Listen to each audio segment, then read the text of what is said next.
Oke, Assalamualaikum warahmatullahi wabarakatuh. Waalaikumsalam warahmatullahi wabarakatuh. How are you today? I'm fine, sir. Doing great, sir. Oke, baik. Sebelum kita masuk ke materi hari ini, saya mau membahas sedikit tentang yang kemarin tugas ya. Tugas itu masih banyak sekali yang bingung antara jurnal dan artikel jurnal. Jadi kalau jurnal itu sebenarnya nama kumpulan artikel-artikel ilmiah dalam sebuah kumpulan, maka dia kita sebut dengan jurnal. Kalau misalnya artikelnya hanya satu aja yang kita ambil, berarti dia artikel gitu, artikel jurnal.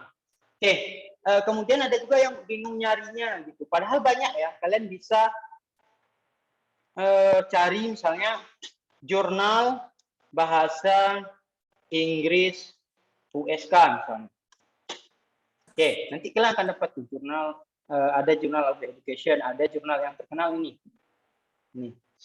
SILE, Journal Studies in English Language and Education. Ini sudah terakreditasi Scopus dan kalau di Indonesia dia terakreditasi Sinta 1. Nah, kemudian kalian tinggal cari aja misalnya current gitu. Udah dapat nih nanti artikelnya. Jadi banyak, jadi bisa aja semua kalian ngambilnya dari satu jurnal ini. Atau mau cari jurnal dari kampus lain, misalnya jurnal bahasa Inggris Unsam misalnya. Oke. Dapat ya, ini elite gitu. Tinggal kalian cari artikelnya, banyak di sini artikel yang sudah terbit. Kalian tinggal cari current. Current berarti ada ini. Ada intercultural communication, a study of scramble, a research quick response, social dimension. Jadi jangan bingung gitu. Jangan bingung nyarinya. Apalagi misalnya ada yang nanya ke saya, jurnalnya itu jurnal pertanian, ngapain gitu. Kita anak bahasa Inggris, kalian bacanya jurnal pertanian. Kemudian ada juga yang nanya, Sir, boleh nggak jurnalnya bahasa Indonesia? Yang ngapain kita anak bahasa Inggris, kalian harus mulai terbiasa membaca jurnal bahasa Inggris. Ketika nanti kalian skripsi, nulis proposal, itu kalian harus memakai jurnal-jurnal itu sebagai referensi. Selain buku ya, selain buku, kalian juga harus pakai jurnal-jurnal terbaru. Makanya dari mulai sekarang, kalian tuh harus terbiasa baca jurnal pendidikan bahasa Inggris. Nggak harus jurnal pendidikan bahasa Inggris, yang intinya terkait dengan bahasa Inggris. Boleh pendidikan bahasa Inggris, pengajaran bahasa Inggris, boleh juga linguistik secara umum. Oke. Sebelum kita lanjut, ada pertanyaan terkait critical review yang kemarin?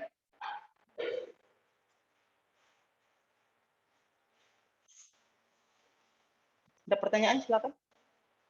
Sebelum kita lanjut ke materi hari ini. Pak? Ya, silakan, Cun. Saya kemarin kan mengamati tentang jurnal untuk anak usia dini, usia 5 sampai 6 tahun. Itu kan metode yang dipakai itu action, tapi saya kesulitan untuk menemukan hipotesisnya. Apa memang di jurnal yang sudah kalau sudah yang guru, sudah orang profesional yang buat, memang hipotesis itu tidak ada, atau saya yang kurang teliti lihat, Pak? Oke, hipotesis itu dia kan kemarin saya jelaskan, riset itu ada 3. Bagian pertama itu boleh problem, boleh question, boleh juga hipotesis. Jadi tidak semua riset itu harus ada hipotesis. Riset yang pakai hipotesis itu kemungkinan besar adalah yang kuantitatif atau lebih spesifik lagi yang eksperimental. Kalau dia misalnya nggak ada hipotesis, ya nggak apa-apa. Berarti bisa jadi dia punya problem atau dia punya research question gitu. Apalagi kalau dia di jurnal, itu biasanya nggak kelihatan mana riset, mana hipotesis atau research questionnya. Biasanya dia dalam bentuk problem. Jadi dia tuh dalam bentuk cerita, dari situ muncul masalah, kemudian baru ada data di penjelasan dan ada analisisnya gitu. Kalau yang mau kelihatan hipotesisnya mana atau research questionnya mana, coba baca skripsi. Itu pasti kelihatan. Kalau dia nggak hipotesis, dia ada research question, antara dua itu. Gitu. Oke, yang lain ada? Silakan.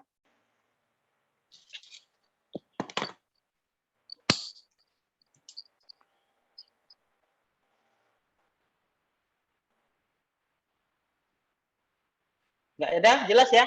Oke. Kalau nggak ada, kita akan lanjut hari ini tentang jenis-jenis riset. Kemarin kita sudah bahas mendalam tentang riset itu apa, dan hari ini kita akan melihat kira-kira jenis-jenis riset itu ada apa saja. Kemudian nanti kita akan lihat sedikit fungsi dari riset, kemudian juga riset report format secara umum. Oke.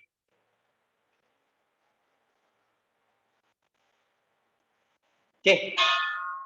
Kemarin kalian sudah nonton video? Atau kita nonton video dulu ya? Biar nggak bosan, kita nonton video yang sepada. Mari kita lihat. Mungkin ada yang belum lihat. Ada yang belum lihat? Yuk, jujur. Iya, Pak. Sir, Hah? udah, Sir. Udah ya? Udah. Oke, kita coba tonton lagi. Yang ini berapa? Yang ini ya? Boleh yang pertama dulu.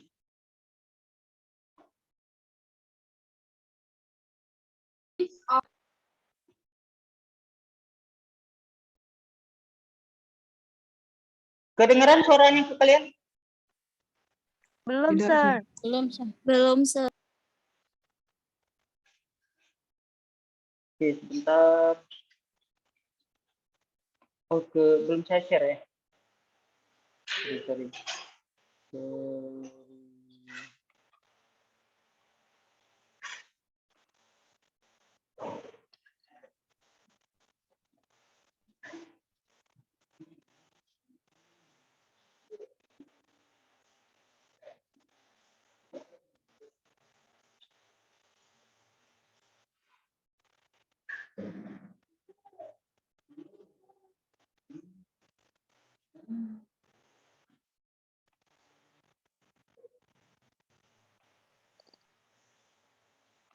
Mana ya pengaturannya? Ada yang tahu pengaturannya di mana?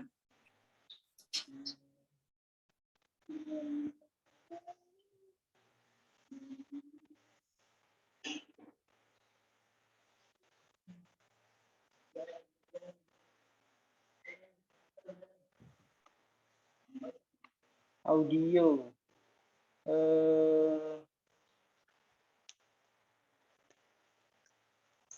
Biasanya sebelum share screen ada tulisan share audionya, Sir. Udah on atau off belum? Oh, ada ya? Oke. Sebentar.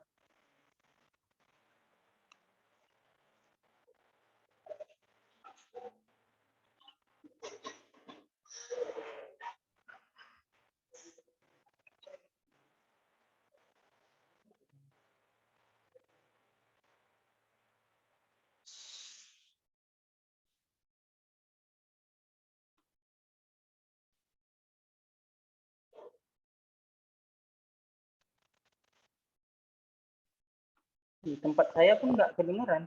Kenapa ya? Klik menunya dulu, Sir. Klik share dulu kan? Nih. Itu Bapak share pakai Zoom kan? Kalau pakai Zoom Bapak share sound juga Pak. Checklistin Pak. Di mananya ya? Share Pojok screen. kiri bawah, Pak. Pojok kiri yang ada mic itu kan?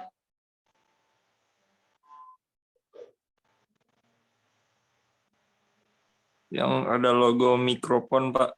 Iya betul. Terus? Ditekan, lalu diklik OK. Tekan klik OK maksudnya.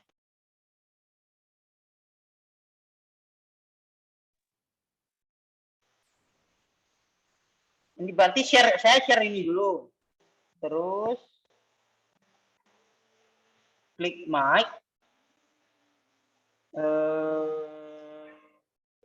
Switch to phone audio. Test speaker. Same as system. Handphone. Speaker synapsis. Nggak ada nih yang share itu.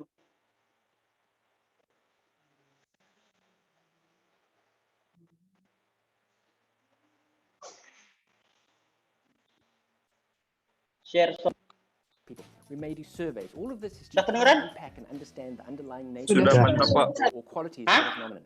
Sudah, Sir. The other group, the quantitative research. Now Sudah, we've got Sir. interventional quantitative research, and we've got non-interventional health YouTube channel. My name's Greg Martin. We're going to do a few videos that look at study design and research, at epidemiological research. We're going to look at the social sciences like anthropology, and essentially we're going to try and unpack how it is that these different kinds of research fit together to provide us with the science and understanding necessary to make clinical and public health decisions. Now, typically, people tend to think of research methods in terms of qualitative research and quantitative research, and there are these two distinct disciplines or two distinct types of research methods, and the qualitative research is the domain of the social scientists and anthropologists, and the quantitative research is the domain of the epidemiologists and the economists. And what I'd like to talk to you a little bit about is the fact that these two groups of people actually use both sets of research methods. So let's just jump right in and try and understand these different research techniques and research methods. Qualitative research tends to answer questions like who, what, why, when, and how. It tries to unpack and understand the nature of a phenomenon or the qualities associated with a particular phenomenon. By contrast, quantitative research answers the question of how much. It considers the idea of magnitude. So when we're talking about magnitude, the how much, the quantitative research, we're talking about the how much of, firstly, an occurrence, so the incidence or prevalence of a disease in a community, and we're talking about the magnitude or the how much of a relationship, so the association, for example, between a risk factor and an outcome. So now I'm just going to quickly give you an overview of some of the research methods used in these two groups of methods, qualitative research and quantitative research. In qualitative research, we may do a simple observation of what's happening in a community, or you might be looking down a microscope, for example. That's qualitative research. We may do in-depth interviews or key informant interviews. We may do focus groups and speak to a group of people. We may do surveys. All of this is to try and unpack and understand the underlying nature or qualities within a phenomenon. The other group, the quantitative research, now we've got interventional quantitative research, and we've got non-interventional. By non-interventional, we mean it's observational. We're watching to see what happens in the world and we're counting something up. So in that sense, we might be doing case control studies, and we'll talk more about that in a future video. We may be doing cohort studies, and I'm specifically going to talk in a future video about the difference between those two and their relative strengths and weaknesses. We may do an ecological study, and we may, of course, also be doing a survey and just collecting data in that sense. Then, of course, there's the interventional trials, and the one we talk about most are randomized control trials or double-blind randomized control trials, and we're going to do an entire video that looks specifically at that. Okay, thanks for listening. I hope that was helpful. This was just a synopsis, an overview of the various research methods that we use. In future videos, we're going to dig down a little deeper and look at some of the details of these different study designs and research methods that get used.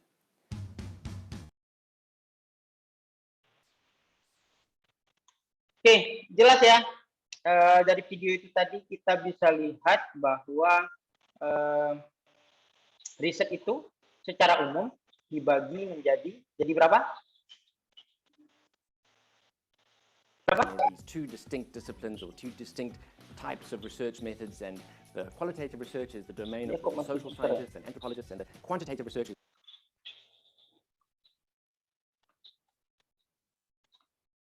Oke, jadi berapa dibagi secara umum? 2, Sir. 2, Sir. 2 ya. Jadi 2, secara Sir. riset itu dibagi menjadi 2.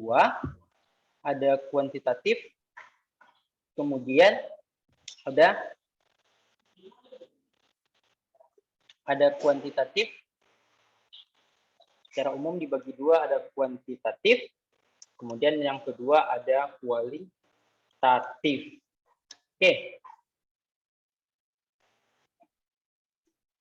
Atau kalau yang tadi dibalik ya, dia bahas dulu kualitatif, kemudian ada kuantitatif. Oke, secara ringkasnya, kalau dia riset dia kualitatif, maka dia terkait dengan data non angka.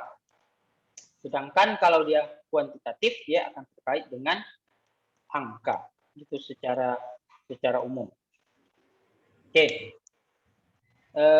Kemudian tadi dia juga sudah menjelaskan di dalam video bahwasannya ada berbagai cara, ada berbagai jenis setelah kualitatif itu, misalnya ada survei, kemudian nanti ada apa tadi, ada apalagi tadi selain survei, focus group discussion ya, focus group discussion, kemudian dan lain-lain. Kemudian untuk yang dia kuantitatif itu terbagi dua. Yang satu itu adalah observational. Apa tadi? Apa tadi bahasanya? Ada yang masih ingat? Questionnaire ya, Pak? Bukan. Yuk, apa?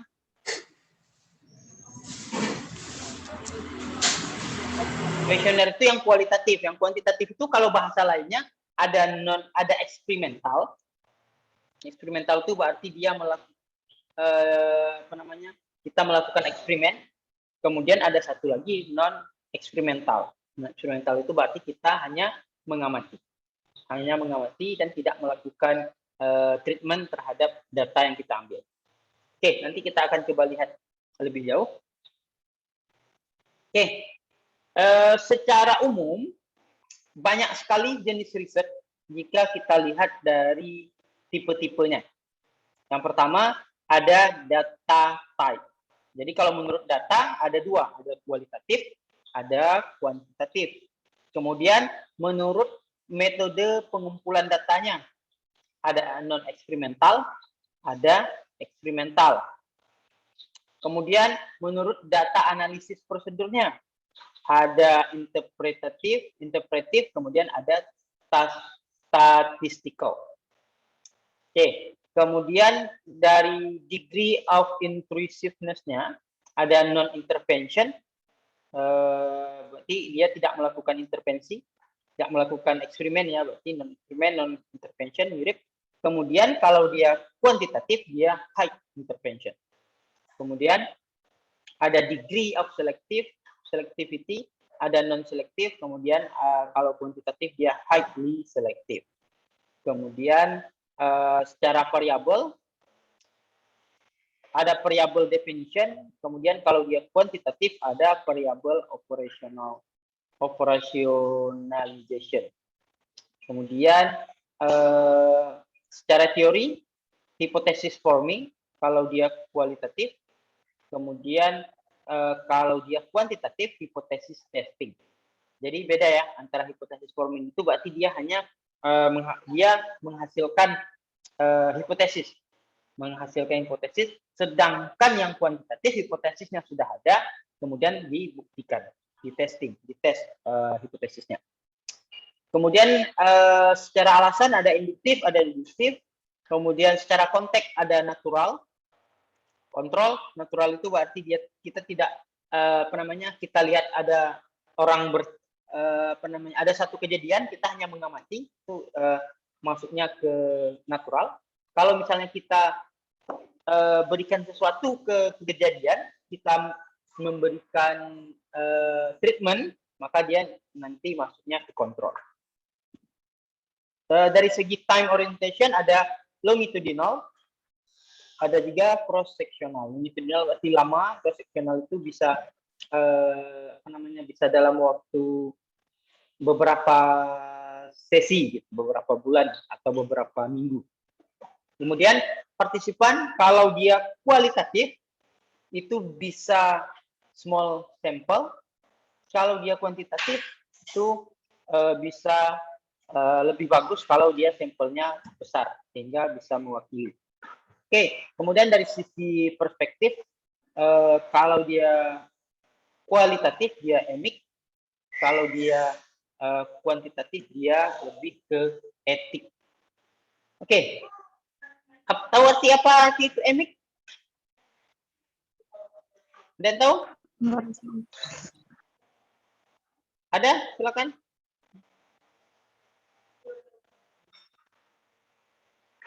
Apa beda emik sama etik? Etik itu etika ya. Kalau emik apa? Apa arti emik? Kalian tahu? Harusnya kalian tahu kan, saya sudah bagi PPT-nya. Harusnya kalian baca. Kalau yang nggak tahu dicari tahu. Emik itu apa? Moralis. Ada tempat di sini memang sebelah dia ada dulu. Tadi duduk. Perspektifnya ya. Kalau etik itu scientific oriented. Dia lebih scientific gitu, lebih objektif. Kalau dia emik, dia lebih bersudut pandang budaya. Jadi dia lebih bebas, kita lebih bebas dalam menjelaskan sesuatu, tidak ada aturan bakunya harus bagaimana. Jadi kalau kita bisa ringkaskan, kalau kalian memakai kualitatif, maka penelitiannya itu lebih bebas. Jadi lebih bebas, kalian bisa menceritakan masalah itu dari sudut pandang yang berbeda. Bisa dari sudut pandang budaya, sudut pandang bahasa misalnya, dan lain sebagainya. Kalau kalian ngambilnya kuantitatif, itu dia sudah ada aturan bakunya.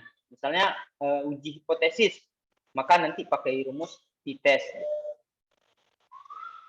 Oke, tapi yang penting kalian pahami adalah secara umum riset itu hanya terbagi dua, ada kualitatif, ada kuantitatif. Kalau dia kualitatif pendekatannya naratif, narasi, dan natural. Kemudian kalau pendekatannya kuantitatif, maka pendekatan angka, statistik, dan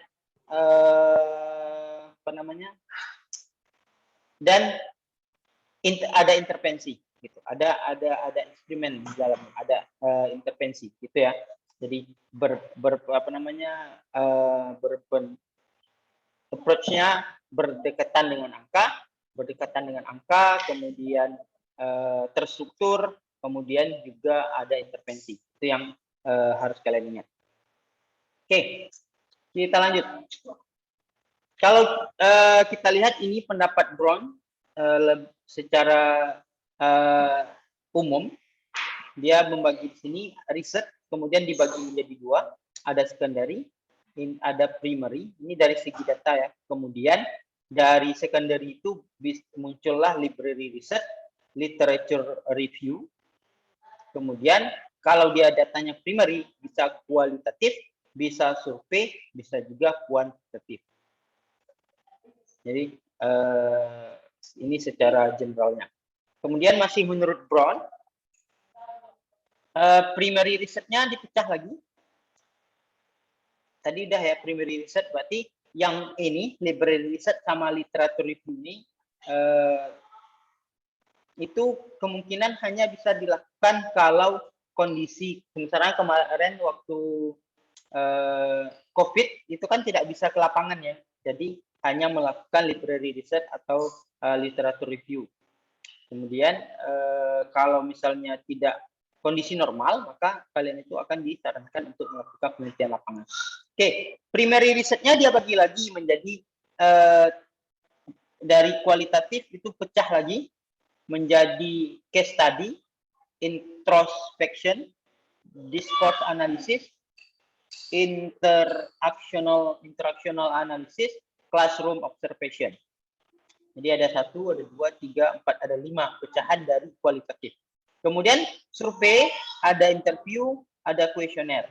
Kemudian untuk kuantitatifnya ada deskriptif, ada exploratory, kemudian ada quasi eksperimental, ada eksperimental. Sebenarnya ini menurut si Brown ya.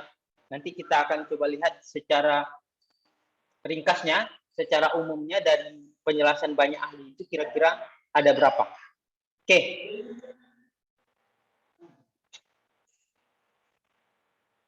Ini secara umum masih ini lebih banyak lagi dipecahnya. Research design, ada kuantitatif, ada kualitatif, ada analytical study, ada mixed method. Jadi secara umum ada 4 ya. Analytical study ini ada konsep analisis, ada historical analysis. Kemudian ada mixed method. Mixed method ini adalah gabungan dari kuantitatif dan kualitatif. Kemudian untuk kualitatif dia terbagi 2 lagi, ada non eksperimental, ada eksperimental. Kemudian eksperimentalnya dibagi lagi menjadi 3, ada true eksperimental, quasi eksperimental, atau pre-eksperimental atau single subject. Kemudian ada deskriptif, komparatif, korelasional, kausal komparatif. Kemudian untuk yang kualitatifnya dari case study, fenomenologi, etnografi, ground theory. Kemudian ada konsep analisis, historical analysis. Oke, yang kita nanti akan berpedoman kepada yang ini. Jadi kita nanti akan lihat misalnya kuantitatif itu dibagi 2, kemudian kualitatif itu nanti terbagi 4. Kemudian ada analytical study terbagi 2 dan mixed method. Saya harap kalian sudah membaca modul sehingga kalian tidak terlalu bingung dengan banyaknya pembagian ini.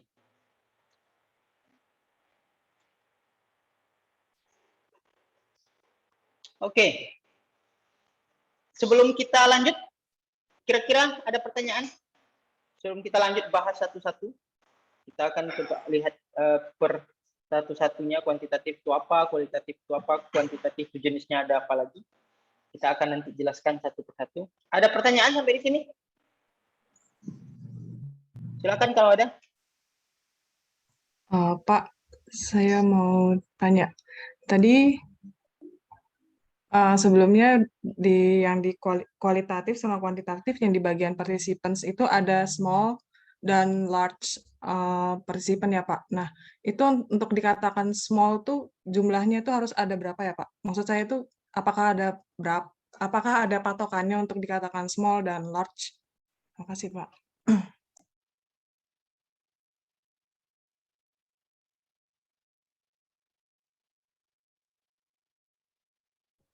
Masih di unmute, Sil. Oke, sorry. Gini, kalau kita mau lihat small dan large sample ini, kita kalau hanya melihat dari kuantitatif, kualitatif, itu agak susah. Kita harus lihat ke desainnya yang lebih kecil. Karena kan ini kualitatif, kuantitatif masih umum itu. Misalnya nih, small sample ini, itu paling kecil itu boleh hanya 1 orang. Tapi nanti masuknya ke case study. Tadi ada ya case study. Di mana dia tadi? Di sini. Di kualitatif. Jadi untuk sampel 1 orang itu untuk kualitatif boleh. Boleh small sample, boleh 1 orang. Tetapi ini coba lihat yang nomor 10, time oriented-nya harus longitudinal. Jadi boleh 1 orang tapi dalam jangka waktu yang sangat panjang. Misalnya kalian mengamati perkembangan bahasa seorang bayi yang berumur dari 0 hari sampai 3 tahun. 3 tahun udah bisa ngomong ya? Bayi ngomong umur berapa ya? 2 tahun ya? Atau 3 tahun lah kita bilang. Supaya datanya itu kayak banyak datanya. Itu boleh. Jadi kalian amati seorang bayi, kemudian misalnya bayi itu dikasih bayi yang orang tuanya 1 bule, misalnya 1 Indonesia. Itu kan ada kemungkinan ya, ada kemungkinan besar dia akan bisa bahasa dua-duanya. Bisa bahasa Indonesia, bisa bahasa Inggris. Dan kalian amati itu selama 3 tahun. Dari sejak bayi itu lahir sampai dia umur 3 tahun, kalian kumpulkan datanya, misalnya apa kata pertama yang dia ucapkan, apakah bahasa Indonesia atau bahasa Inggris, kemudian ketika umur 2 tahun, umur setahun misalnya, berapa jumlah kata yang sudah dia hafal dalam bahasa Indonesia, berapa bahasa Inggris, umur 2 tahun berapa jumlah kata Indonesia, berapa jumlah kata bahasa Inggris, umur 3 tahun berapa jumlah kata bahasa Indonesia, berapa jumlah kata bahasa Inggris, itu saja kalian kumpulkan, itu sudah bisa menjadi kualitatif research. Tapi syaratnya adalah harus dalam jangka waktu yang panjang, nggak masalah dia 1 orang, gitu. Makanya boleh sampel size-nya. Tetapi kalau misalnya kita ambil contoh lain, misalnya kualitatif, kalau selain case tadi ada apa lagi yang kualitatif tadi? Kualitatif. Survei ya misalnya, atau survei case tadi, fenomenologi, etnografi. Survei masuk kemana ya? Kalau yang ke sini tadi survei sendiri ya. Survei dia primary data, di tengah-tengah dia berarti antara kuantitatif atau kualitatif. Tapi kalau saya mendefinisikan survei itu dia lebih masuk ke kualitatif daripada ke kuantitatif. Jadi survei itu sebenarnya bisa dua, bisa kuantitatif, bisa kualitatif, sama dengan deskriptif. Deskriptif itu ada yang bisa masuk ke kuantitatif, ada yang bisa masuk ke kualitatif. Kalau misalnya survei, kalian hanya mensurvei 10 orang, itu nggak bisa. Survei misalnya nanya persepsi ya, misalnya bagaimana persepsi saudara terhadap Presiden A misalnya, yang sering dilakukan oleh orang-orang politik ya, itu kan dia biasanya menyurvei pendapat masyarakat terhadap presiden. Itu survei itu, kalau survei yang seperti itu dia sebenarnya masuk ke kualitatif. Nah itu kan kalau misalnya hanya 10 orang, kan datanya nggak kuat, ngapain survei 10 orang? Makanya surveinya bisa jadi banyak, gitu, beribu-ribu orang kan. Atau bahkan mereka tuh ngambil per provinsinya berapa gitu. Itu masuk, bisa juga dia masuk ke kualitatif. Kalau misalnya pakai survei. Maka kalau survei nggak bisa pakai small sample, harus large sample. Oke. Kemudian kalau kuantitatif, large sample-nya itu misalnya kita ambil contoh eksperimental. Eksperimental misalnya kalian ngajar di sekolah,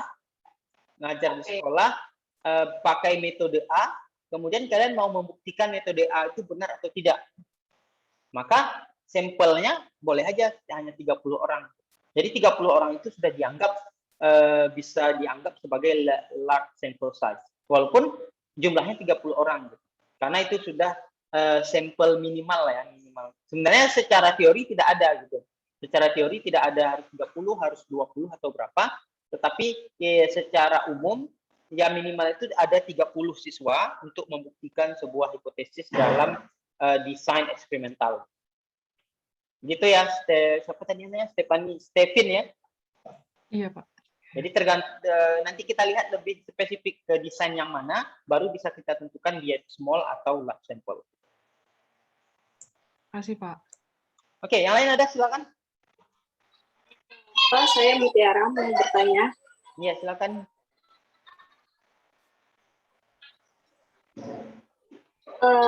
Maksudnya non-selective versus highly selective itu, non-selective maksudnya partisipannya itu bebas, mau kita wawancara siapa aja. Terus kalau highly selective berarti kita harus partisipannya harus kayak yang S1 derajatnya kayak gitu, atau gimana Pak? Oke, untuk selektif non-selektif, kalau dia non-selektif itu artinya pemilihan sampelnya itu bukan tidak punya, maksudnya bukan bebas asal copot ya, tapi non-selektif ini dia kita sudah kategorikan misalnya yang tadi itu yang misalnya sampel yang mau kita ambil S1, kemudian S1 umurnya 17 sampai 20 tahun, kemudian bisa berbahasa Indonesia misalnya, itu dia masuknya ke non-selektif. Itu non-selektif ya, karena itu kan dia nggak mendefinisikan misalnya harus orang daerah ini gitu, nggak kan. Tapi kalau dia highly selective, itu dia milihnya harus pakai random sampling. Jadi kalau non-selektif ini dia pakai purposive atau non-random. Misalnya purposive kita tentukan, kita peneliti menentukan sendiri. Kita tentukan sendiri, misalnya saya mau partisipan saya umurnya 20 sampai 25 tahun. Kemudian background pendidikannya yang tamat SMA misalnya, itu masuknya ke non-selektif. Kita yang menentukan sendiri. Kalau dia highly selektif, itu kita memilihnya secara random. Misalnya ada 30 anak, kita mau milih perwakilan mereka 10 untuk masuk ke wawancara kita, untuk kita wawancarai atau kita kasih kuesioner, terus kita acak, kita tulis 1 sampai 30, kemudian kita pilih secara random. Kita ambil mana nomor yang terambil, maka itu yang akan kita wawancara, itu pasti dia highly selective. Itu biasanya untuk kuantitatif eksperimen dia seperti itu. Kita harus ambil random. Walaupun boleh juga sih purposif, makanya nanti kita lihat tergantung desainnya. Nah, itu yang dimaksud dengan highly selective. Ya memang kita pilih secara random dan kita nggak bisa menentukan ini nanti dia bisa kooperatif atau tidak, itu tidak bisa. Tapi kalau dia kualitatif, kita bisa milih. Misalnya kayak tadi saya bilang, kalian mau neliti bayi bule yang orang tuanya 1 bule, 1 Indonesia. 1 Indonesia itu kan kalian bisa milih sendiri. Oh ternyata saya punya tetangga gitu yang orang tuanya bule, 1 Indonesia 1. Boleh langsung kalian ambil tetangga itu dengan alasan bahwasanya sampel itu yang bule kalian anak setengah bule yang kalian pilih itu adalah sesuai dengan tujuan penelitian kalian gitu. Itu bisa dia kualitatif. Tapi kalau kalian pilih secara kuantitatif, maka kalian ambil misalnya satu kota Indonesia terlalu luas ya. Satu kota misalnya, satu provinsi. Di satu provinsi mungkin masih luas, kita ambillah satu kota ya, misalnya satu kota besar misalnya, satu kota Medan gitu. Kalau kota Medan mungkin masih dapat ya. Satu kota Medan itu ada berapa keluarga yang mempunyai orang tua bule dan satu lagi orang tuanya Indonesia. Misalnya dapat 10 keluarga. Maka kalian nggak bisa milih salah satu. Kalian harus tulis 1 sampai 10, kemudian kalian ambil salah satu mana yang terpilih, itu yang jadi menjadi sampelnya, maka itu berarti dia highly selective. Gitu. Siapa yang nanya tadi, Mutiara? Kira-kira nangkep? Nangkep, Pak. Terima kasih, Pak. Ya, itu ya. Jadi kalau misalnya mau kita ringkas, 1 ini non selektif berarti dia non random. Kalau dia highly selektif itu dia harus kita random. Oke. Ada lagi, silakan.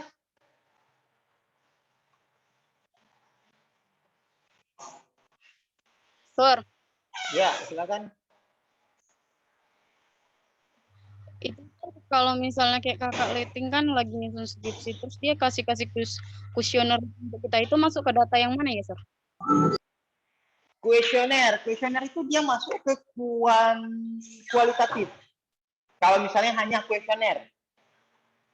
Kalau dia hanya kuesioner, itu masuknya ke kualitatif. Tapi bisa jadi kuesioner itu hanya pelengkap dari data kuantitatif. Misalnya dia udah melakukan eksperimen, gitu kan. Kemudian dia juga minta pendapat terhadap eksperimen itu pakai kuesioner. Berarti kuesionernya hanya sebagai pelengkap dari kuantitatif. Gitu. Makanya kalau misalnya kuesionernya hanya sebagai pelengkap kuantitatif, maka dia boleh aja kuesioner itu misalnya data kuantitatifnya diambil dari 30 siswa. Kemudian dia kuesioner hanya 10 siswa, itu boleh. Karena kuesioner itu hanya untuk memperkuat data utamanya. Tapi kalau misalnya dia hanya kuesioner, alat instrumen pengambilan datanya, maka tidak cukup 10 orang. Kalau dengan saya biasanya nyuruh, ya kalau kamu cuma mau pakai kuesioner, kamu harus ada data 100 orang. Gitu. Karena nggak mungkin kita membuat kesimpulan hanya dari perkataan 10 orang. Atau hanya dari pilihan 10 orang. Gitu. Makanya ya minimal ada 100 lah. Gitu. Kalau misalnya 100 orang mahasiswa UNSAM berpendapat bahwasanya UNSAM itu bagus, itu mungkin kita masih bisa kita jadikan sebagai data. Tapi kalau hanya 10 orang kita survei, kemudian dari hasil survei itu mereka menganggap UNSAM itu bagus, itu ya itu nggak mungkin gitu. Itu masih terlalu dini untuk menyimpulkan hanya dari perkataan 10 orang. Gitu. Oke. Gitu ya. Oke, ada lagi? Ada lagi? Oke, kalau tidak kita lanjut sedikit, nanti kita diskusi lagi. Oke, Sekarang kita akan bahas tentang kuantitatif design dulu.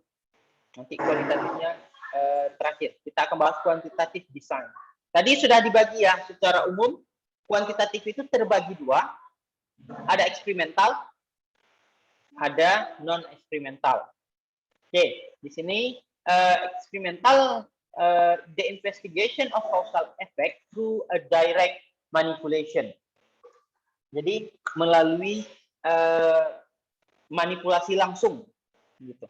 Atau control of extraneous variable. Jadi dia memang kalau yang namanya eksperimental, berarti itu kita memang langsung turun ke lapangan, melakukan sesuatu supaya sesuatu itu berubah. Gitu. Misalnya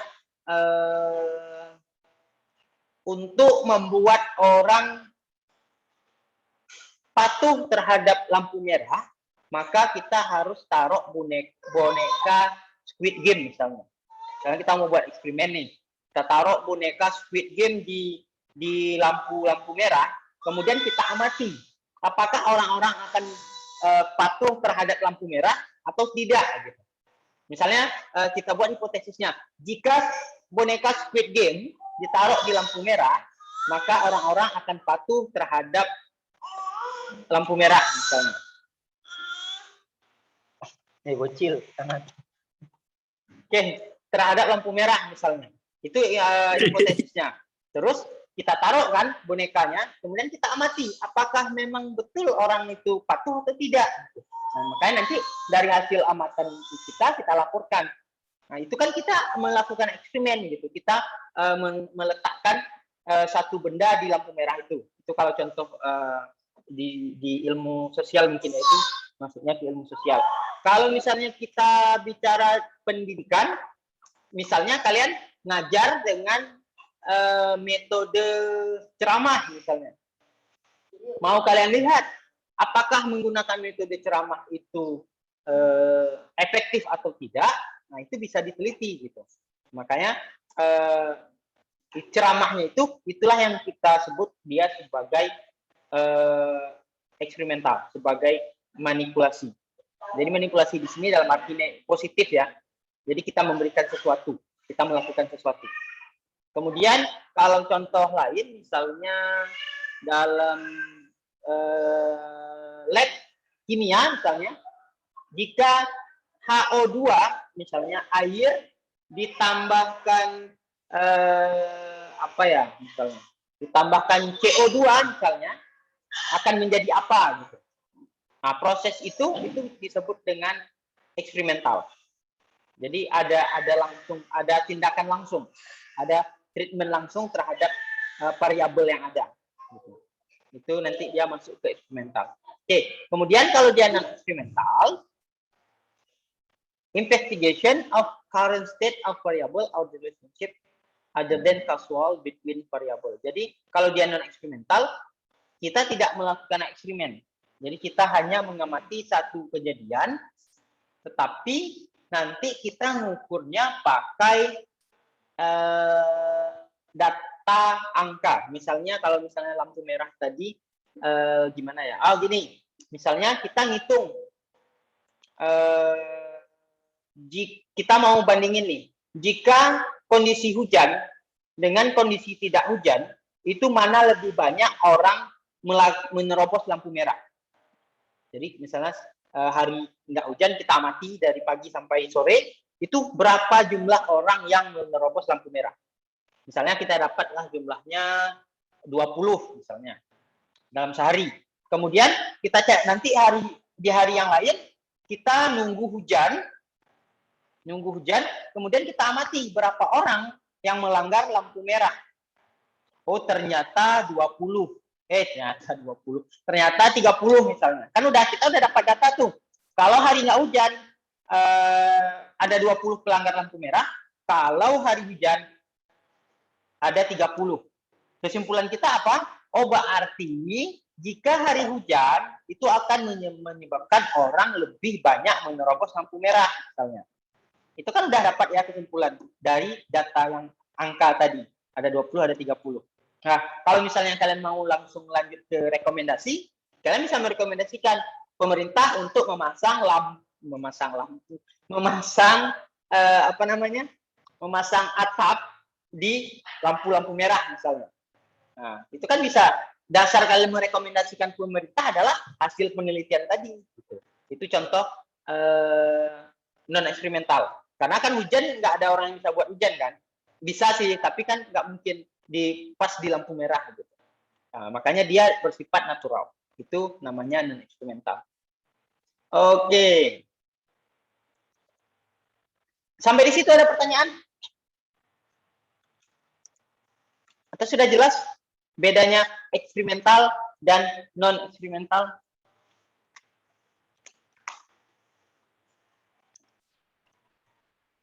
Silakan kalau ada. Jangan malu bertanya.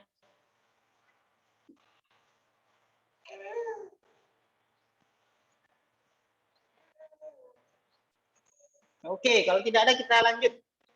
Quantitative design, masih yang tadi. Contohnya misalnya ini. Untuk yang experimental design. Randomly assign student to one of two classroom in which the STEM social studies unit is being taught. Teach the first class using traditional lecture approach, the second class using cooperative learning group. Jadi ada dua kelas, satunya diajarin pakai traditional approach, satunya lagi pakai cooperative learning approach misalnya. Maka itu bisa dianggap dia eksperimental. Nanti cara menghitungnya kita lihat kelas A dan kelas B itu ada perbedaan nggak? Satu pakai tradisional, yang satu pakai kooperatif ya, cooperative learning approach, cooperative learning group. Oke, itu bisa contohnya. Atau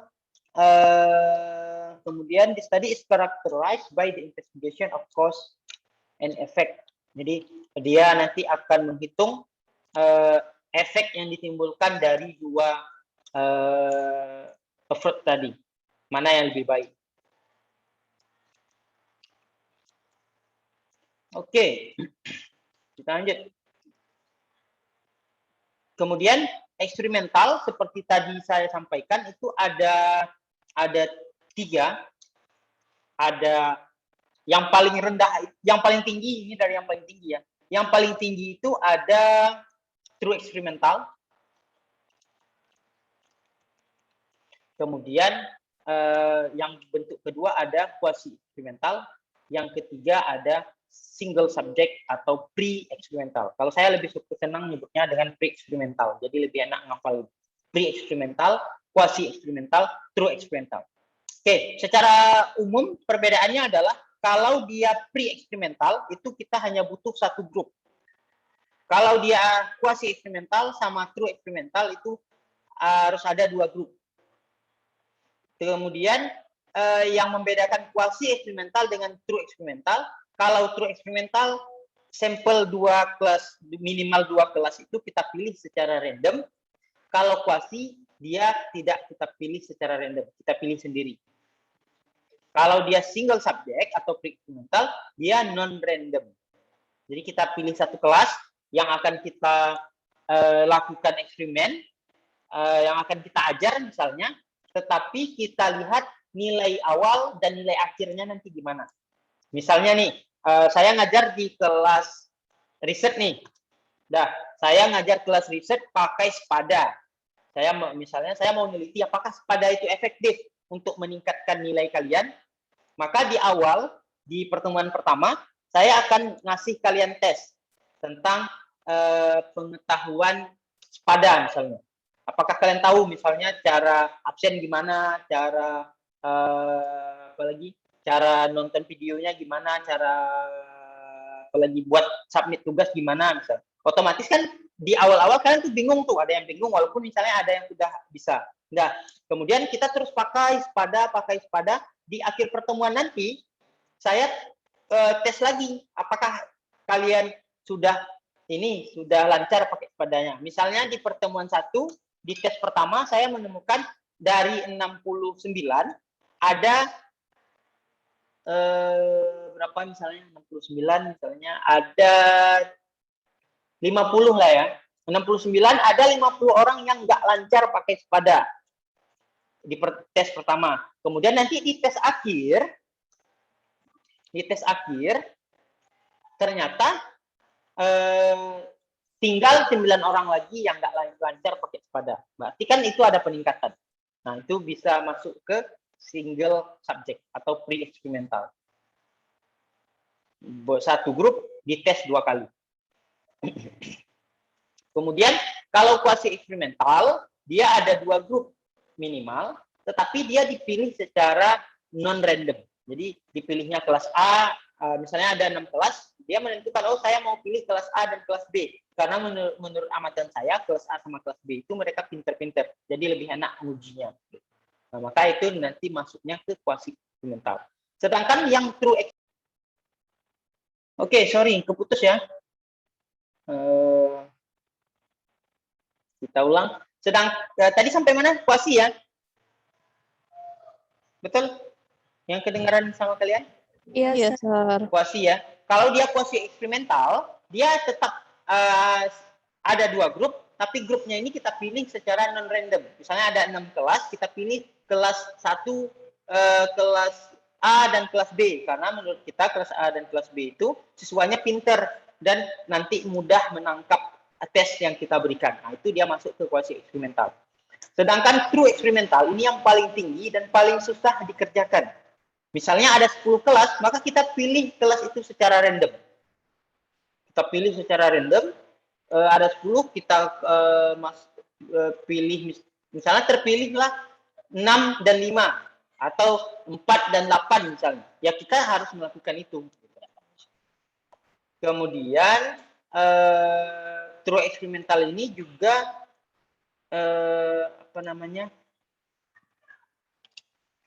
nanti dia harus dibandingkan antara satu kelas yang satunya dengan kelas yang lainnya. Nanti kita akan lihat true eksperimental ini dipecah lagi nanti menjadi bentuk-bentuk desain yang lain. Jadi true eksperimental ini kayaknya ada 3. Nanti ini kita akan bahas lebih dalam di pertemuan selanjutnya. Jadi pertemuan berapa ya? 4 ya. Oke. Pokoknya sebelum UTS kita nanti akan bahas true eksperimental, kuasi eksperimental sama pre-eksperimental ini secara lebih mendalam. Oke. Example of non-experimental design misalnya. Peter mau nanya, silakan Peter. Ya Pak, mau nanya boleh nggak Pak? Ya silakan, nggak apa-apa. Silakan. Pak, saya mau punya pertanyaan. Kalau misalkan eksperimentalnya itu kita nyuruh orang untuk mengobservasi dan orang itu tinggal lapor aja gitu ke kita gitu. Tapi tetap kita yang menjalani eksperimental tersebut itu masih diakuin atau enggak, Pak? Terima kasih, Pak. Berarti misalnya kita yang menjalankan eksperimental, tapi observasinya orang lain yang melakukan. Iya, betul, Pak. Kemudian nanti yang akan diukur yang mana? Apakah hasil observasi atau hasil eksperimental? Dari hasil yang diobservasi itu kita buat laporan, Pak. Ya, tapi kan misalnya gini, kamu ngajar di satu kelas, gitu. Kamu ngajar di satu kelas, itu kamu sudah bisa dibilang eksperimental ketika kamu ngajar. Kamu sudah bisa mengukur hasil pengajaran kamu, gitu. Nah, kemudian ada ditambah dengan data observasi. Itu kamu sudah punya 2 data. Ada data eksperimental yang bisa kamu ukur, misalnya nilai siswanya, dan ada data observasi. Kalau misalnya kamu hanya pakai data observasinya aja, ya bisa juga, tapi itu tidak termasuk eksperimental. Berarti itu penelitian bukan punya kamu. Maksudnya bisa aja gitu kamu nulis itu punya kamu. Tapi kamu nggak bisa menyebutkan kalau yang diobservasi itu juga kamu gitu. Jadi nanti agak aneh gitu. Kalau misalnya kamu sebutkan yang melakukan observasinya kawan kamu, berarti itu penelitian kawan kamu. Kalau misalnya data observasi itu gitu. Jadi tapi kalau misalnya kamu pakai data eksperimental, yang data nilai siswa misalnya, itu punya kamu, penelitian kamu. Dan data observasi dari teman kamu itu hanya masukan, hanya data pendukung, hanya secondary data. Jadi ada primary data, ada secondary data. Itu bisa gitu. Terus kalau misalnya kamu hanya mau data observasi, yang ngapain kamu harus ngajar gitu. Kamu kan bisa mau observasi orang lain gitu. Jadi nanti kalau misalnya kamu hanya observasi, nanti datanya berarti dia kualitatif, gitu, bukan kuantitatif, bukan eksperimental. Oh, baik, Pak. Mengerti, Pak. Ya. Terima kasih ya, Pak. Ya. Oke, yang lain ada? Oke, saya sambung sedikit tentang eksperimental. Kalau yang khusus eksperimental sekolah, ya, eksperimental sekolah itu biasanya agak susah. Karena sangat jarang ada, bisa aja sih, tapi jarang sekali gurunya itu mau memberikan kelasnya kita ajar penuh. Ya kan, misalnya selama yang free eksperimental lah kita bilang. Free eksperimental itu paling tidak kalian harus mengajar di kelas itu sebanyak 5 kali. Satu pertemuan untuk melakukan tes awal, pertemuan kedua ngajar, pertemuan ketiga ngajar, pertemuan keempat ngajar, pertemuan kelima kalian tes lagi. Jadi ini 5 kali pertemuan yang kalian ambil. Tapi itu bukan berarti tidak bisa dilakukan. Bisa saja kalau kalian bisa menjalin komunikasi yang baik dengan sekolah. Kalau misalnya eksperimennya mau di sekolah. Dan lebih enak eksperimen itu kalau misalnya di mana ya, misalnya di sekolah non formal mungkin ya.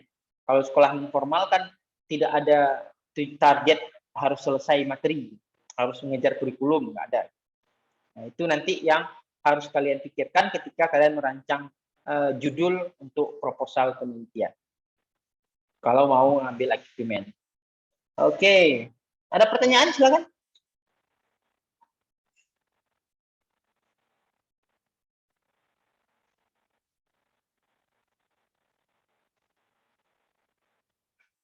Oke, ini ada contoh untuk yang non experimental design. Misalnya di sini approximately 10% of Louisiana public school student do not finish high school. Itu datanya. Berarti di sini dia mau mengukur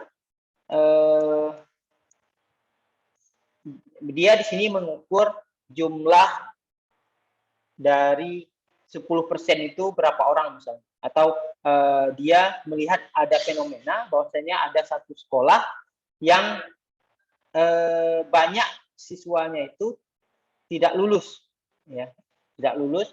Kemudian dia mau cari tahu berapa persen jumlah dari siswa yang tidak lulus itu, berapa jumlah secara persennya berapa, secara per individunya berapa. Itu dia menghitung angka ya, dia menghitung angka, dia bermain dengan angka, tetapi dia tidak melakukan eksperimen. Kalau di bahasa Inggris misalnya kalian mau cari tahu nilai bahasa Inggris siswa SMA antara semester 1 dan semester 2 misalnya.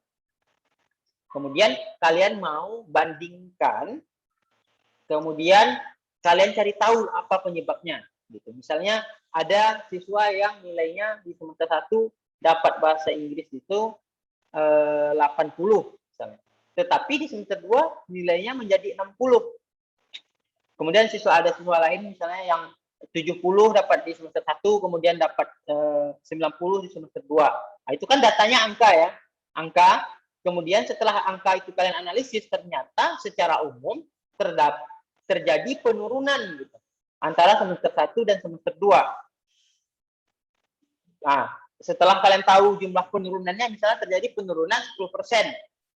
Kemudian kalian lanjutkan dengan wawancara siswanya, kira-kira apa penyebab dari turunnya nilai 10% itu. Maka itu nanti dia masuknya ke non eksperimental, tapi dia masih kuantitatif karena dia bermain dengan angka, karena yang datanya dalam bentuk angka.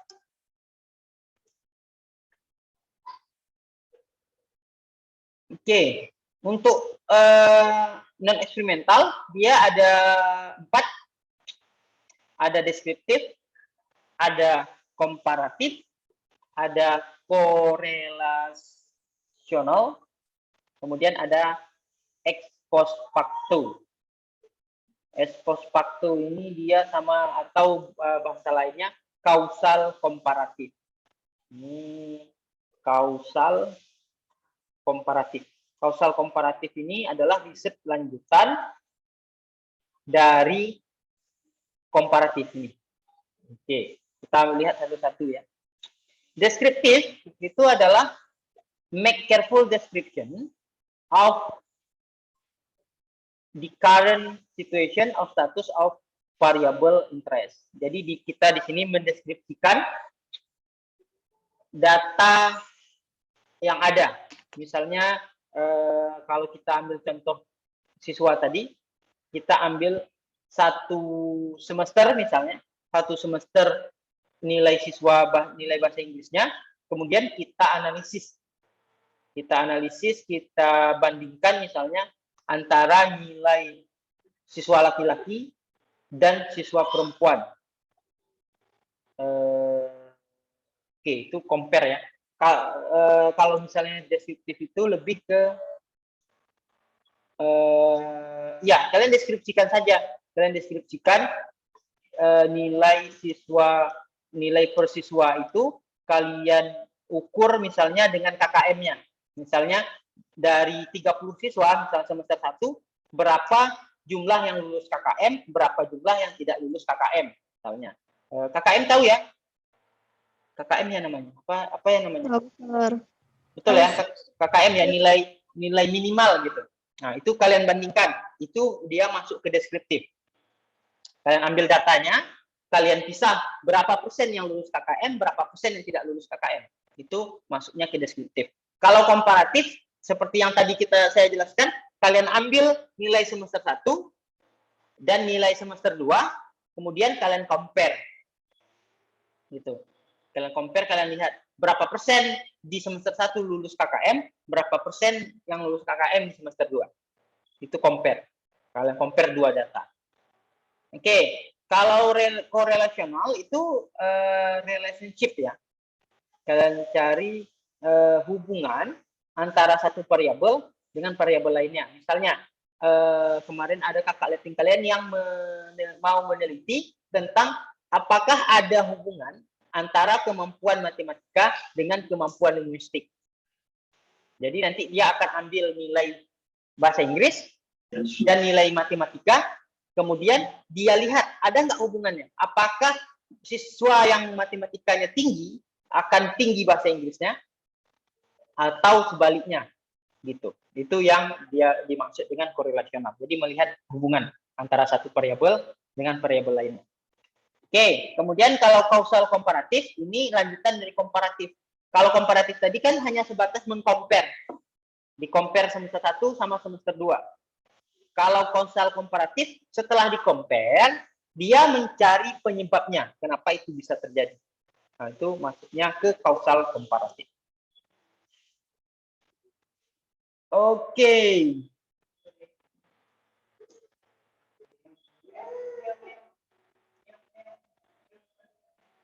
Oke, sampai di sini ada pertanyaan? Sebelum kita masuk ke kualitatif.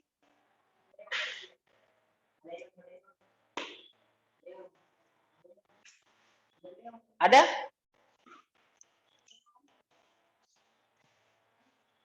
Jelas? Masih ada? Oke, jelas ya. Kita lanjut ya ke kualitatif. Oke, kualitatif kita bagi dia ke dalam 4. Ada case study, fenomenologi, etnografi, dan grounded theory. Oke, kita lihat satu. Case study, seperti yang saya sampaikan tadi, case study itu studi kasus kalau mau kita Indonesiakan. Jadi memang dia itu inklusif ya. Kalau eksklusif dia terbuka luas, kalau inklusif berarti dia memang khusus gitu. Jadi case study ini memang khusus dalam satu orang boleh, satu grup boleh, atau satu masyarakat boleh misalnya. Jadi dia memang khusus di satu hal itu saja, di satu sampel itu saja. Gitu. Kalau kita lihat di sini, Examination of specific instance of phenomena in its natural context. Jadi ini ya, kalau case study berarti dia harus natural context. Kemudian partisipannya inclusion for 3 disabled student who have been placed in regular education. Ini contohnya ya, misalnya di sini dia neliti 3 orang siswa disable, 3 orang siswa apa namanya disable itu apa namanya itu kalau kita SLB ya, dia neliti 3 siswa SLB, tapi di examine in deep of interest. Jadi dia tuh ngerisetnya dalam waktu yang lama, ngambil data yang banyak, itu dia masuk ke case study. Atau contoh lain misalnya yang tadi, yang anak bule tadi diobservasi selama 3 tahun untuk mengetahui perkembangan bahasanya. Itu dia masuk ke case study. Oke. Ada pertanyaan biasanya gini, case study ini boleh nggak 100 orang?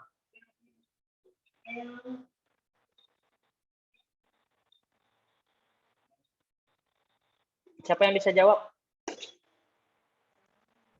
Boleh, Sir. Ya, silakan. Kira-kira boleh nggak case study ini 100 orang? Apa alasannya? Boleh? Kan tadi kan terbilang boleh, Sir. Menurut Agnes boleh, Sir. Ya, lanjut Agnes. Tadi kan saya bilang studi kasus ini boleh untuk satu saja ataupun satu masyarakat, yang penting fokus ke satu hal itu saja, fokus ke satu topik itu aja, Sir. Jadi kalau misalnya masyarakat lebih dari 100 orang atau bahkan 100 orang, kayaknya bisa, Sir. Yang penting fokus ke 100 orang jadi benar. Oke. Betul ya, boleh 100 orang. Boleh 100 orang, tapi harus fokus ke satu grup. Misalnya ada 100 orang di desa. Kemudian kita teliti 100 orang itu. Boleh, tapi kita bukan atas nama orangnya, tapi atas nama satu desa. Gitu. Jadi intinya itu tetap harus satu. Tetap harus satu, walaupun isinya 100 orang, tapi dia satu desa, mereka memiliki kesamaan budaya, itu nanti berarti kita anggap dia case study. Jadi case study itu paling sedikitnya boleh 1 orang. Kalau kita jumlah hitung orangnya, boleh 1 grup, gitu. Atau boleh 1 desa. Oke, kita lanjut.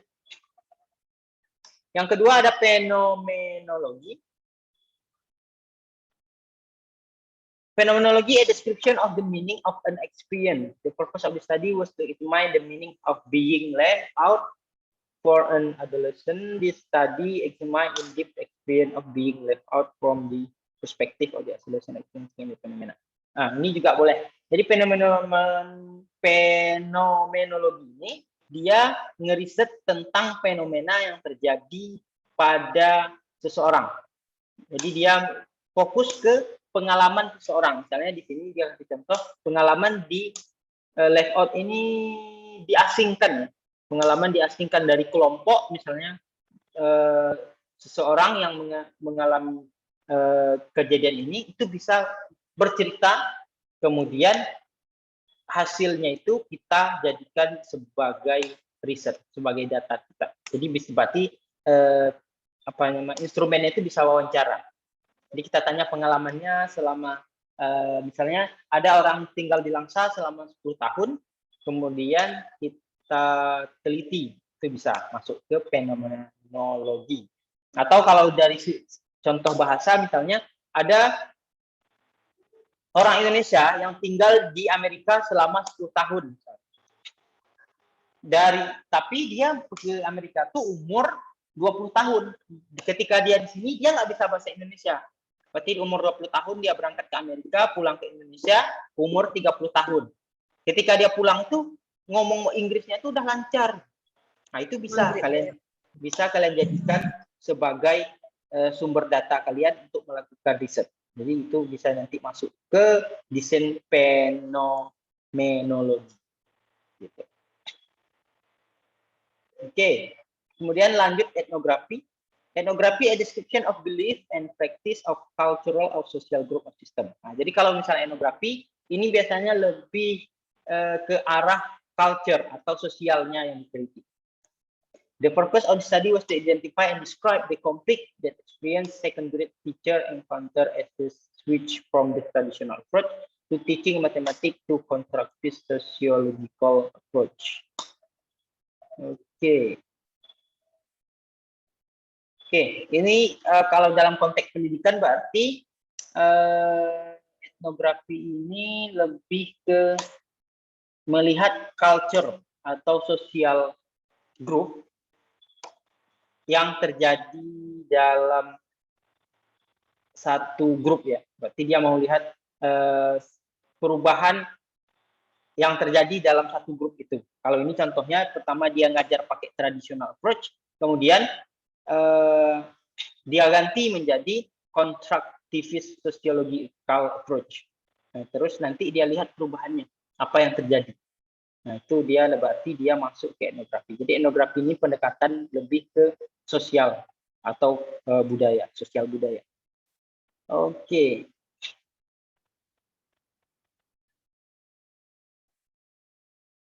Oke, yang di-examine berarti gurunya ya.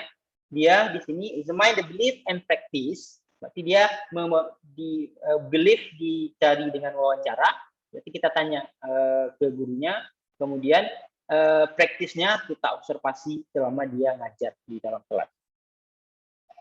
Oke, kita lanjut. Yang terakhir ada grounded theory. Grounded theory is a description of conceptual understanding of particular phenomena.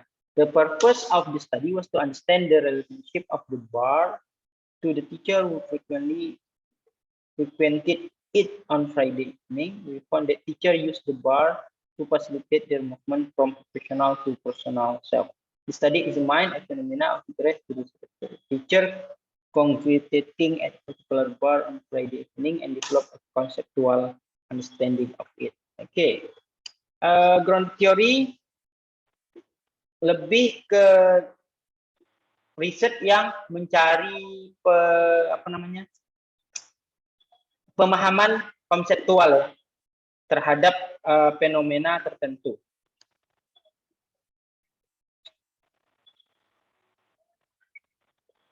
Hubungan bar itu apa?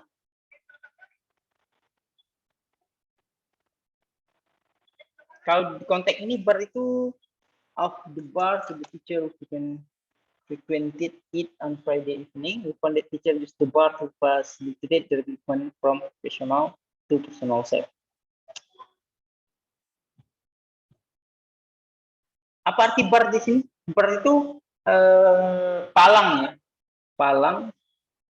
Berarti dia mau lihat di sini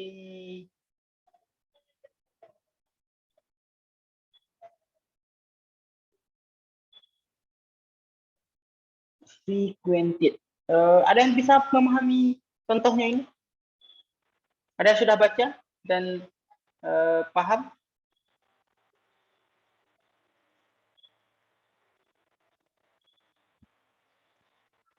Ada? Silakan.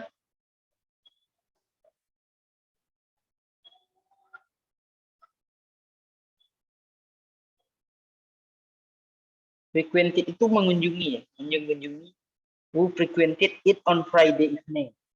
The purpose of the study was to understand the relationship of bar to the teacher.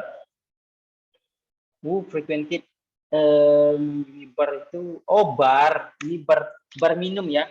Jadi di sini berarti dia mencari tahu hubungan antara bar yang sering dikunjungi oleh seorang guru pada setiap Jumat malam. Kemudian hasil penelitiannya adalah mereka menemukan bahwasanya guru tersebut biasa pergi ke bar untuk mengubah dia dari seorang guru yang profesional, dari seorang guru itu kan profesional ya, menjadi lebih personal. Jadi dia datang ke bar itu, gitu. Jadi di situ berarti hasil penelitiannya adalah kita jadi paham bahwasannya guru ini secara konseptual, bahwasanya guru ini selain profesional, dia juga punya kehidupan personal. Gitu. Kalau dalam dalam bahasa mungkin agak ini ya, agak susah juga ya, karena di sini pendekatannya itu lebih ke pemahaman. Jadi kita misalnya kita paham bisa sih. Misalnya contohnya nih, seorang guru itu harus paham bahwasannya ada siswa yang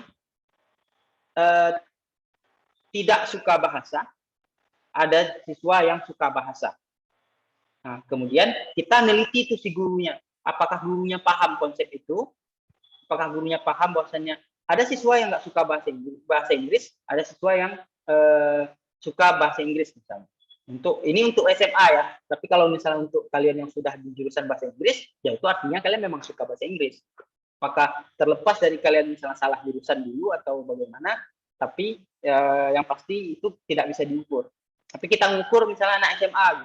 Anak SMA itu kan masih umum, mereka masih umum dan otomatis ada yang suka bahasa Inggris, ada yang suka matematika, ada yang suka olahraga, ada yang suka apa lagi ya? Yang ada di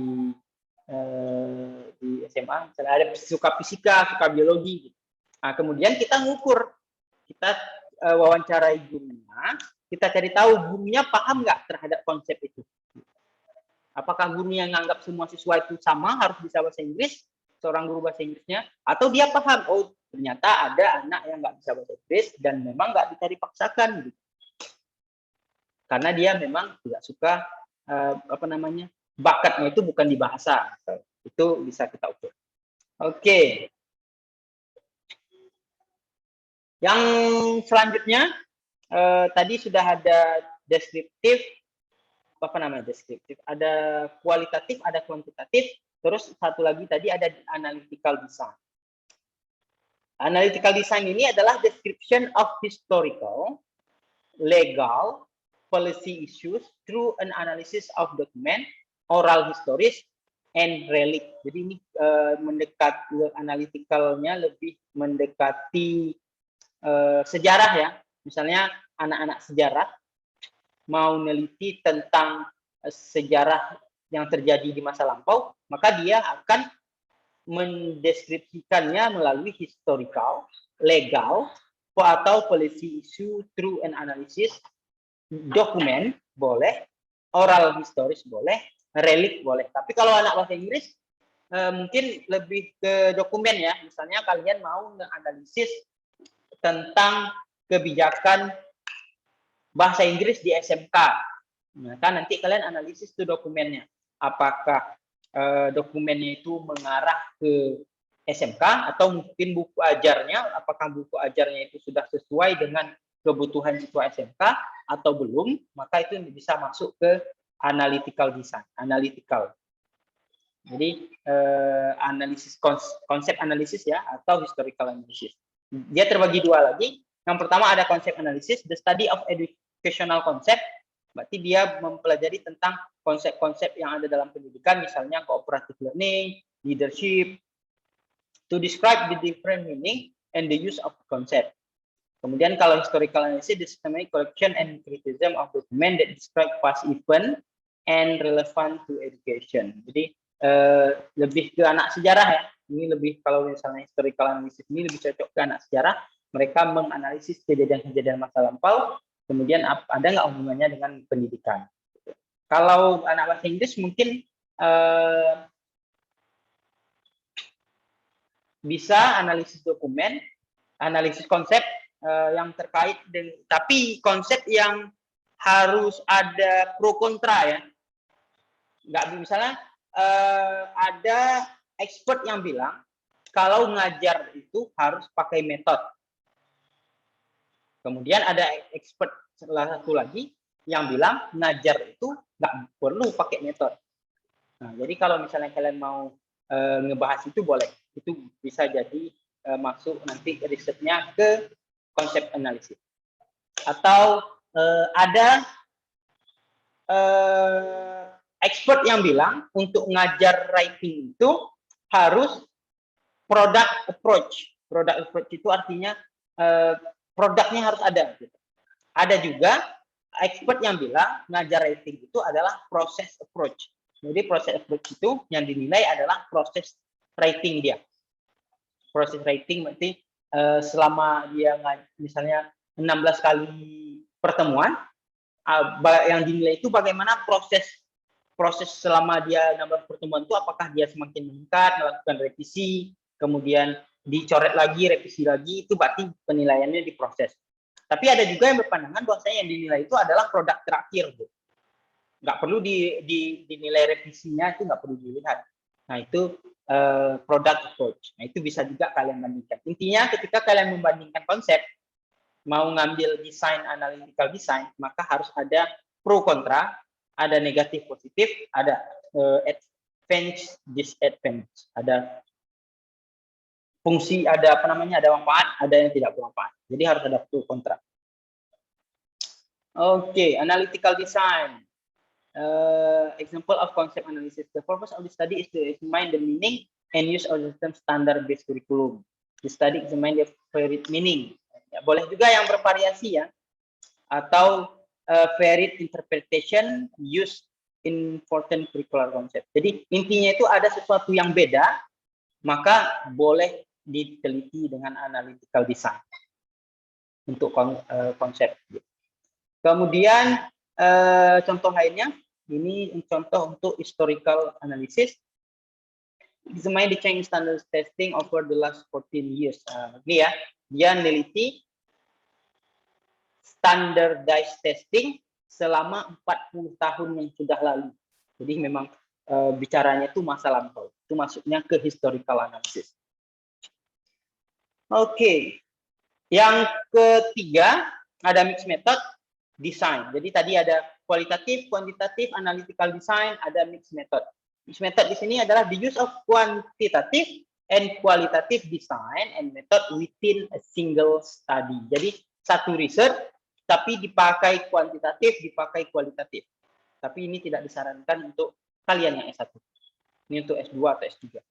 Kemudian allow the researcher to better match the approach to gather and analyze data to the research question. Jadi karena dia dilihat dari sisi kuantitatif dan kualitatif, sehingga researcher ini mendapatkan pemahaman yang lebih baik. Relative emphasize given to any particular method varies widely. Jadi apa namanya, hasilnya pun akan lebih luas gitu, akan lebih luas pandangannya, akan lebih luas hasilnya karena dia memakai kuantitatif dan kualitatif method. Oke, means of gathering data with certain procedure. Nah, ini yang tadi sudah kita singgung-singgung. Ada beberapa alat atau beberapa metode, beberapa cara untuk mengambil data, untuk mengumpulkan data. Misalnya observation, observasi. Observasi itu bisa observasi suara, observasi video, bisa pakai note taking, bisa material. Jadi bisa direkam ya, direkam pakai suara saja, pakai suara dan video, pakai note taking, pakai material handed out boleh. Kemudian survei, ada kuesioner, ada interview. Jadi kuesioner dan interview itu dia masuk ke survei. Kemudian ada conversation analysis, ada bisa tes, ada verbal report, ada learner diaries, boleh. Kalau ethnography method misalnya observation ya. Kemudian case study, bisa juga linguistic survey, bisa corpus based research atau text based research. Jadi banyak cara kalian bisa mengumpulkan data. Bisa melalui observasi, bisa melalui tes, bisa melalui kuesioner, bisa melalui interview. Tapi yang paling umum yang digunakan itu adalah tes dan observasi. Kemudian observasi boleh dipasangkan dengan kuesioner, tes boleh dipasangkan dengan interview, atau observasi boleh juga dipasangkan dengan interview. Tapi harus ada yang utama ya. Kalau misalnya kalian sudah melakukan observasi, oke, boleh ditambah kuesioner. Tapi kalau hanya kuesioner, seperti tadi saya sampaikan, ya Kalau cuma kuesionernya 10 orang, itu belum bisa jadi data penelitian. Termasuk juga interview. Kalau hanya interview, tapi yang kalian interview hanya 10 orang, itu belum bisa sebagai data utama atau primary data risetnya belum tercapai. Jadi kalian harus milih salah satu. Mau observasi, boleh, terus tambah kuesioner atau tambah interview juga boleh. Atau tes saja secara tunggal boleh. Boleh juga tes dipadukan dengan interview boleh, ditambah kuesioner juga boleh. Oke, nanti kita akan lihat lagi di pertemuan terakhir ya tentang instrumen, hampir di pertemuan terakhir setelah UTS nanti. Oke, sampai di situ dulu. Ada pertanyaan? Sebelum kita masuk ke bagian terakhir tentang format apa namanya? Tentang format laporan riset. Ada? Sir, izin mau bertanya. Ya, silakan. Kalau misalnya kita mau meneliti sesuatu, itu kita bisa pakai dua-dua nggak, Sir? Kuantitatif sama kualitatifnya? Bisa. Tadi kan udah ada tuh, nih, apa namanya? Mixed method ya. Mixed method itu gabungan antara kuantitatif dan kualitatif.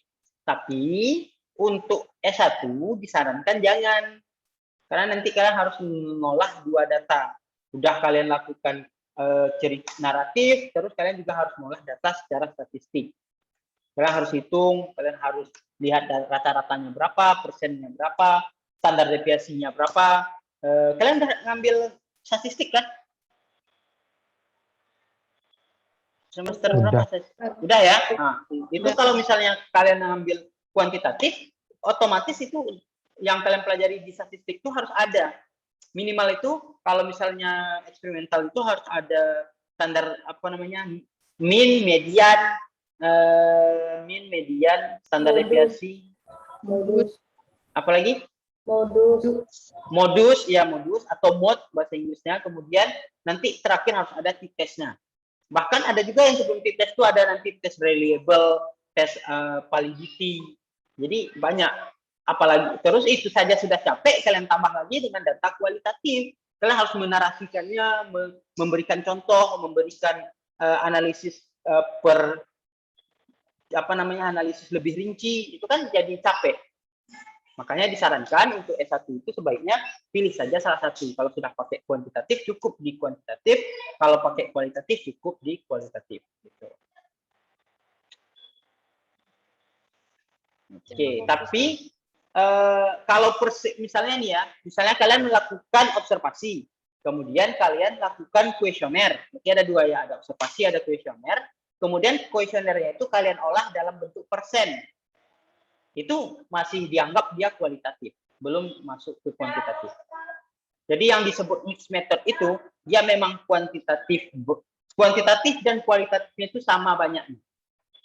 Itu baru bisa dia disebut mixed method. Tapi kalau hanya persen, itu bukan kuantitatif. Itu masih kualitatif dengan pendekatan persen. Gitu. Kan ada ya orang yang mengolah kuesioner pakai persen. Gitu. Maka itu bukan kuantitatif. Itu masih kualitatif. Dia melakukan observasi, cerita dia hasil observasi, kemudian di bagian akhirnya dia juga meminta pendapat dari siswa. Misalnya kalau misalnya siswa ini sampelnya dalam bentuk kuesioner, misalnya setuju, tidak setuju, sangat setuju, kemudian dia olah dalam bentuk persen, maka itu masih kualitatif, bukan kuantitatif. Gitu. Oke, itu ya Minten. Iya. Ada lagi? Ada lagi? Silakan. Sir, saya mau bertanya. Ya, silakan. Saya ada baca jurnal, isinya tentang analisis. Dia menggunakan analisis deskriptif. Apakah analisis deskriptif itu sama dengan analytical design ini, Sir? Enggak. Beda dia. Tadi kan kalau di sini tadi kan deskriptif itu masuk ke kuantitatif ya. Kuantitatif. Mana tadi deskriptif? Quantitative design, study, kualitatif, kuantitatif. Kuantitatif masuk ke Ini dia. Mana dia? Kuantitatif. Deskriptif ya, masuk ke sini. Ya, masuk ke deskriptif itu masuk ke kuantitatif. Tapi kalau kalian baca modul, deskriptif ini dia sudah berkembang menjadi dua-duanya. Bisa kuantitatif, bisa kualitatif. Gitu. Jadi kalau misalnya dia bilang this research is deskriptif kualitatif, berarti dia masuknya deskriptif kualitatif, tidak masuk ke analytical design. Jadi tergantung datanya, data yang dia gunakan apa? Apa data yang dia gunakan? Yang dia analisis. Kalau misalnya dia analisisnya buku, misalnya, atau dia analisisnya dokumen, maka dia masuk analytical design. Jadi dia boleh aja dia nyebutnya itu deskriptif kualitatif, tapi sebenarnya lebih tepatnya itu adalah mungkin apa namanya, metodenya tetap kualitatif, tapi pendekatannya adalah analytical design, atau desainnya adalah analitik, dengan desain analitik boleh gitu. Tapi kalau misalnya yang dia datanya itu orang, maka lebih cocoknya memang dia deskriptif kualitatif. Gitu. Jadi dia mendeskripsikan fenomena. Jadi lebih ke sumber data ya. Kalau sumber datanya itu dokumen, itu kemungkinan besar dia adalah analytical design. Tapi kalau sumber datanya itu adalah orang, kemungkinan besar dia akan memakai deskriptif kualitatif. Oke, ada lagi? Oke, kalau tidak ada kita lanjut sedikit lagi. Educational report format ini sebenarnya belum terlalu penting bagi kalian, tapi untuk mengenal aja, melihat secara umum. Biasanya kalau laporan dari hasil penelitian itu pertama ada judul, ada penulis, kemudian ada abstrak, ada introduction. Di dalam introduction ini nanti dia sudah menyebutkan specific research question-nya atau general problem statement-nya kalau dia kualitatif. Kemudian ada review of literature. Kemudian selanjutnya setelah review of literature ada research problem statement of question, ada method and design. Ini biasanya kalau skripsi di bab 3. Jadi bab satunya yang tadi, bab satunya itu ada introduction, review of literature masuk ke bab 2, kemudian method and design masuk ke bab 3, kemudian result masuk ke bab 4, discussion, conclusion itu masuk ke bab 5. Itu secara umumnya. Jadi intinya ketika menulis laporan penelitian itu minimal itu ada title, ada judul, ada penulis, ada abstrak, ada introduction, ada literature review, kemudian ada method, kemudian ada result. Kalau misalnya kalian lihat di di jurnal yang kalian baca, pertama pasti ada introduction, kemudian ada yang ada literature review-nya, ada juga yang tidak. Kemudian setelah itu ada metodenya, ada result atau finding, kemudian ada discussion, kemudian ada conclusion, kemudian terakhir ada reference. Itu secara umum seperti jurnal yang kalian baca. Secara umum seperti itu. Oke, sampai di sini ada pertanyaan?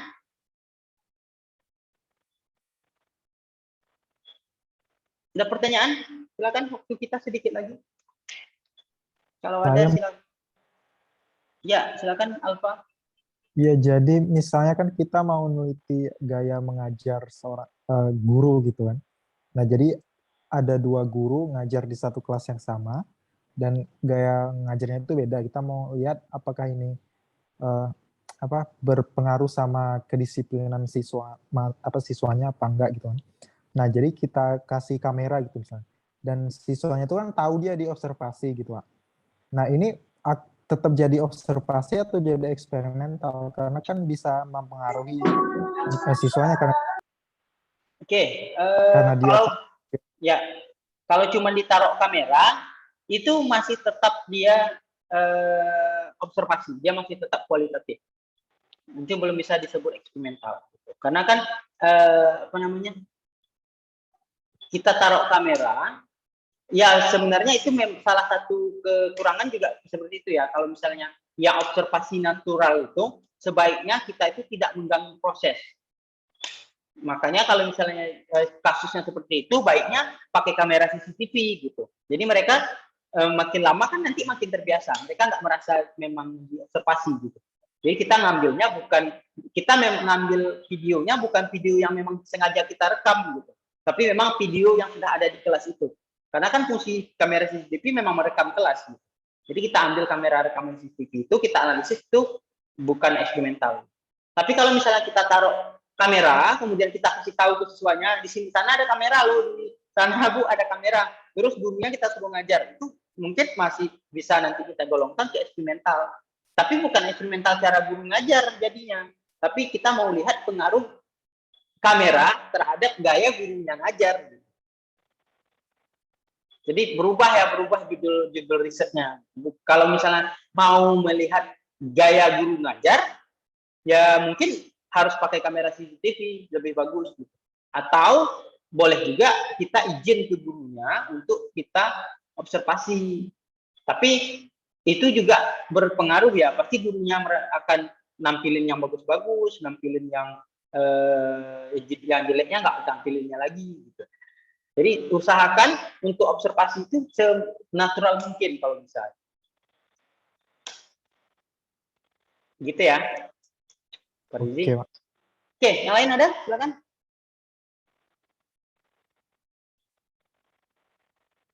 Oke, kalau tidak ada terakhir untuk tugas di Spada, ada yang masih bingung apa tugasnya? Jadi tugas kalian adalah menjelaskan, jadi nggak usah baca jurnal lagi.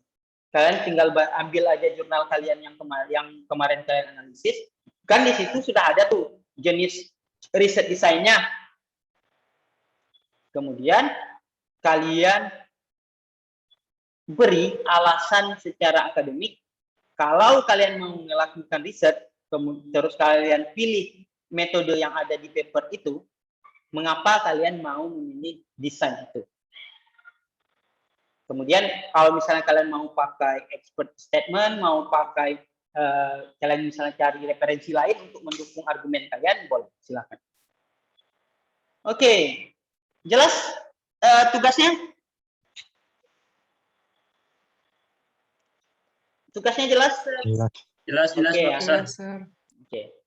Oke, ada pertanyaan sebelum kita tutup?